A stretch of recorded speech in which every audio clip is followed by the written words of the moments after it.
Hello there, welcome back to my channel. I'm Kar from Speak Smartly with Kar. So today I'm gonna talk about that how can all villagers talk in English. Okay guys, this video is particularly for all the villagers who do not have any partner to speak in English, who do not have good environment to learn English. Okay guys, so firstly I just want to tell you that I am also learner like you. So please guys, if you think that these methods are good, about which I will talk in this video further, so please let me know in the comment box, because that gives me a lot of happiness whenever I see any kind of comment below my video.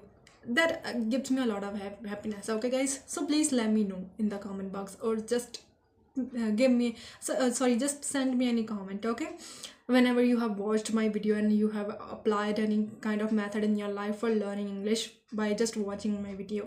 Okay, so now let's get started without squandering our single minute of time. Okay, so firstly, why it's particularly for villagers who are eager to learn English. So guys, there are many villagers who will watch my video and who want to Learn English, but they do not have good environment to learn English, and they do not have partner to speak in English, but they are trying to learn English from the videos, by watching videos on YouTube, by getting to know about the English from Google or from Chat GPT or from other sources. Okay guys, but they are not getting enough knowledge about English, and they are not um, and they are not improving properly their speaking. Okay, but they want to improve, they are putting the efforts, but they want to improve. They are speaking, particularly speaking matters in English if you want to learn English. Okay, and so how can you practice? Firstly, I would tell you I am practicing by just recording myself. As you can see, I am also learner like you, but I am recording myself. I am in front of the camera and I am talking to myself. Sorry, I'm talking in this video in English. Okay, and sometimes I try to talk to myself in front of my camera. So I would say that I also practice like this. I used to practice like this, and I am practicing like this these days.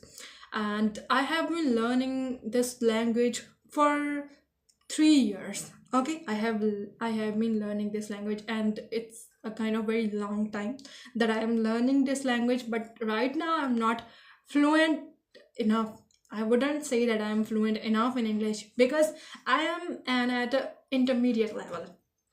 Okay, so that is why I would say that I am not beginner in English, and that is why I am making this video for the beginners, because I have applied a lot of methods for improving my English, and about which I always try to deliver all the content related to learning English. Okay, so that is why I try to make videos. Okay, and today I'm going to talk about, you already know that how can you learn English as a villager. So firstly, what do you have to do? If you're a villager, try to learn English from your surrounding. For example, if I have seen a lot of photos in my home, for example, you can see there are 4 photos on the wall in my room. So I could simply say that there are 4 photos which are hang on the wall. Okay, मतलब कि मेरे कमरे में 4 photos हैं जो कि wall पर टांगी हुई हैं. ठीक है, हैंग ऑन मतलब वॉल पर टांगी हुई हैं. ठीक है गाइज, तो ऐसे तरीके से आप इंग्लिश को लर्न कर सकते हो. मतलब अपनी सराउंडिंग को यूज़ करना है. और मैं कह सकती हूँ there is a blue bedsheet on the bed.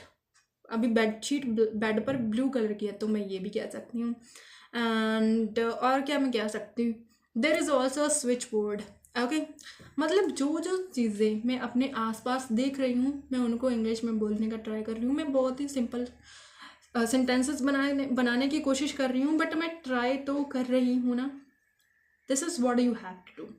You have to try to speak in English, and speak in English as much as you can, whether you are speaking in English in a wrong way or in a right way, but you are trying to speak, that matters. Okay, मतलब चाहे आप sentences English में wrong way में बना रहे हो, चाहे right way में बना रहे हो, चाहे आप sentences बहुत ही simple बना रहे हो, this that का यूज़ करके, this those का यूज़ करके, अगर आप ट्राई कर रहे हो इंग्लिश में बोलने का, वही सबसे बड़ी बात है, वही सबसे बड़ा मैटर होता है।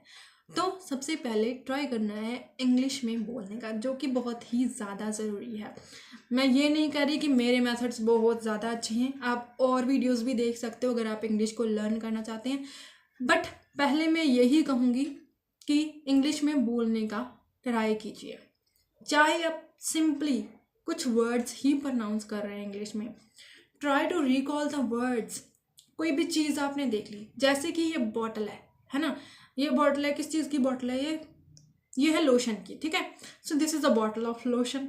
मतलब मैं ये कहना चाहती हूँ कि जो चीज़ें आप देख रहे हैं उनके बारे में इंग्लिश में बोलने का ट्राई कीजिए। मतलब सिंपली जो भी आप देख रहे हैं उसको बोलने का ट्राई कीजिए। जैसे कि ये मार्कर है, I could easily say that this is a marker for highlighting the things about which I want to remain, okay, और I want to remember।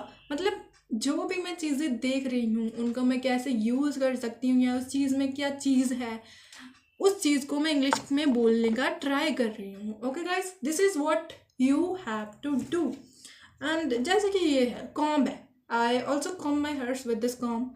मतलब मैं अपनी कंघी से अपने बालों को कॉम्ब भी करती हूँ हमेशा इस कॉम्ब की सहायता से, by the help of this comb.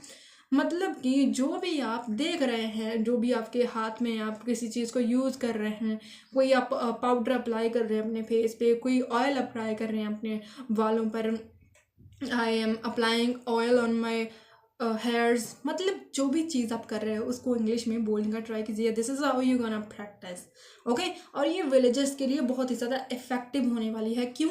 क्योंकि उनके पास मेनली कोई अच्छा इन्वायरमेंट नहीं होता, जो जैसे कि मैंने फेस करा है। Use to face this problem, even I face this problem right now. मतलब मैं अभी भी ये प्रॉब्लम फेस करती हूँ। I face this problem this days, okay. मतलब मैं ये प्रॉब्लम पहले फेस किया करती थी, अभी भी फेस करती हूँ, बट इतनी ज़्यादा नहीं है, ओके। बट बिकॉज अभी मैंने इंग्लिश को लर्न कर लिया है, मैं इंटरमीडिएट पे लेवल पे आ गई हूँ, तो इंग्लिश में ईजिली किसी के सामने भी बोल पा रही हूँ आजकल। बट इस चीज़ के लिए, इस चीज़ को लर्न करने के लिए मैंने अपने 3 साल इन्वेस्ट किए, ओके गाइस। अगर मैं अपने 3 साल इन्वेस्ट कर सकती हूँ तो आप अपने दिन के सिर्फ 1 घंटा इन्वेस्ट कीजिए। ज़्यादा से ज़्यादा 1 घंटा नहीं तो 15 मिनट तो इन्वेस्ट करिए ही करिए। डेली के 15 मिनट आपको ऐसे ही प्रैक्टिस करनी है। मतलब 15 मिनट। 3 साल में यही कहूँगी कि 3 सालों में मैंने 15 मिनट लगातार कभी नहीं दिए इंग्लिश को। अगर मैंने 15 मिनट दिए होते तो शायद मैं इस इंग्लिश बोलने की बजाय और ज़्यादा बेटर बोल रही होती। बट मैंने कभी भी 15 मिनट नहीं दिए। 3 सालों में बीच बीच में मैंने प्रैक्टिस करी, फिर मैंने क्विट कर दी, फिर मैंने करी, फिर क्विट कर दी, फिर करी, फिर क्विट कर दी। मतलब कि मेरे साथ डीमोटिवेशन वाला बहुत ज़्यादा चक्कर था ना, मेरे को डीमोटिवेट बहुत ज़्यादा फील होता था। तो इसी कारण से मैं इंग्लिश को बीच बीच में लर्न करना छोड़ देती थी। बट इंग्लिश को सीखने के लिए मैंने ऑलमोस्ट 3 साल लगा दिए। वैसे तो 12th तक मुझे इंग्लिश आती थी अच्छे से, बट जैसे कहते हैं ना कि इंग्लिश में बोल नहीं पाते थे अच्छे से, समझ आती थी, लिख लेते थे, बट जहाँ बोलने की बारी आती है वहाँ पे मुंह बंद हो जाता था, okay. But right now, I am that much able that I can have conversation with anyone, okay? And I am able to speak in front of anyone with a lot of confidence, whether I'm speaking in a wrong way or in a right way, but I can speak, okay? And this is what you have to do. If you want to speak, if you want to learn English, try to speak as much as you can. Try to learn all the tenses in English, okay? Whenever you are making any sentence and you don't know that how can you tense, how about the tense or how kind of tense you could use in this situation. So पहले उस situation को देखो कि ये situation past में है, future में है या प्रेजेंट में है। तो वही टेंस को, जस्ट वही टेंस के बारे में आपने गूगल पर जाकर सर्च करना है, या वही टेंस के बारे में जस्ट एक वीडियो देखनी है यूट्यूब पर जाकर, okay. Then try to make the sentence. जब आप सिचुएशंस के साथ टेंसेस को लर्न करोगे, टेंसेस के रूल्स लर्न करोगे, तो जल्दी आपका माइंड ग्रैब करेगा as compare to learning all the tenses together. मतलब जब कभी भी हम सारे टेंसेस एक साथ लर्न करते हैं तो हमारा माइंड कंफ्यूज्ड हो जाता है। जैसे कहते हैं रूल्स होते हैं जो वो मिक्सअप हो जाते हैं हमारे माइंड में, हमारे माइंड पर बर्डन पड़ जाता है और हमारा माइंड जो होता है वो सभी चीज़ों को ग्रैब करने की बजाय कुछ भी नहीं ग्रैब कर पाता। Okay, so our mind get grips with those kind of things which are easy to understand, मतलब वही चीज़ों के साथ जल्दी ग्रिप्स गेट करता है जो कि अंडरस्टैंड होती हैं ईजी। ठीक है, तो try to learn English with the situations. जैसे कि विल कहाँ पर यूज़ करना है, जो कोई भी चीज़ फ्यूचर में होती है ना।